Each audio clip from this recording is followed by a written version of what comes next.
I'm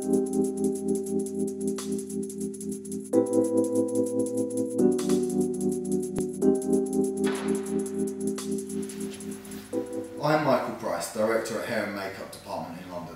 I'm a leading expert in working with naturally curly hair.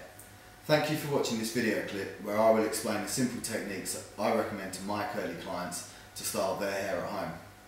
I've added some important tips to get you through each step, but generally we'll try to keep it simple. Further tips and advice can be found in the further reading pages of my website, hairandmakeupdepth.com, or you can book an appointment for a free consultation with myself or one of my team, who each specialise in curly hair. I hope that a hairstylist who watches this clip might benefit from understanding how to dry curly hair properly so that they can go forward and produce greater work, drying curly hair customers' hair actually curly rather than suggesting drying or ironing their hair straight as a default way to finishing naturally curly hair. If you have naturally curly hair yourself, I hope having watched this video and tried my techniques you might face each day with more positive attitude to your hair and gain more confidence by improving the overall look of your hair daily. The first consideration is the hydration cycle of your hair, how frequently you wet or wash your hair and whether you use a towel. The basic idea is to avoid excessive use of strong sulfates. For a more thorough breakdown of how to wash, condition and care for your hair, please see my other video, how to wash and care for your hair. Assuming you've just washed your hair the correct way, be sure to thoroughly rinse all the shampoo and conditioner from your hair before leaving the shower. To avoid unsettling the natural formation of your hair's curls, it is best to carefully comb your hair with conditioner still in it, which will assist with the tangles. Once combed and moments before you shut off the water, give your hair a final rinse. Now your hair should be a unified mass of wet hair and knot free.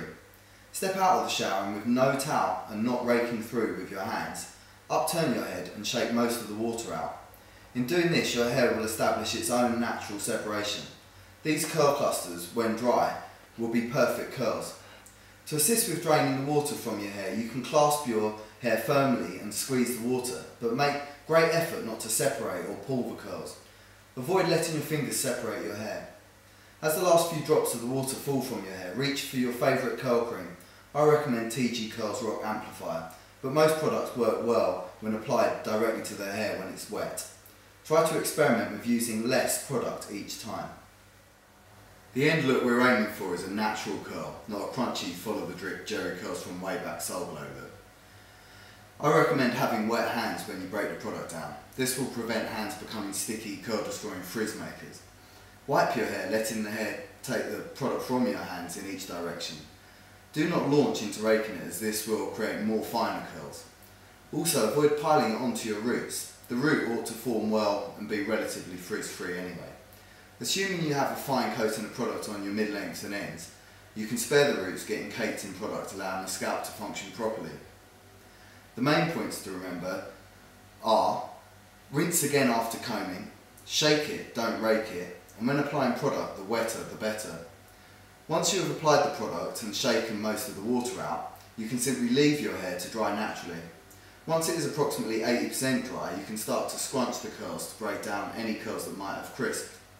Obviously avoid separating or raking while it dries. If it is cold or you're in a hurry, don't be afraid to use a diffuser. The diffuser will also help as a layered cut grows out. It will help regain some of the lift that will have occurred as the layers grow out and collapse at the crown. When diffusing, patience and stillness are all that's required. Set your dryer to low wind speed and moderate heat. Upturn your head for a fuller result, gathering the hair into the cup of the diffuser and hold it towards your head.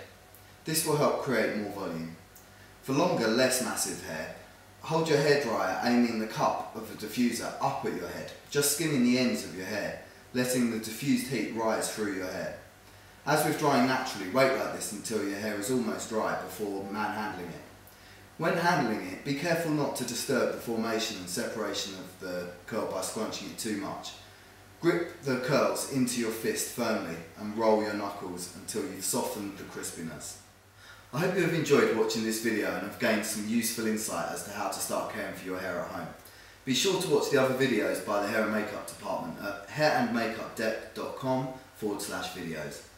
Private appointments including free consultations are available Tuesday to Saturday in both our Soho salon at Lucy in Disguise, which is at 48 Lexington Street W1, and at our Notting Hill studio at 2 Olaf Street W11. Call 0207 734 2715 to book. Thank you for watching.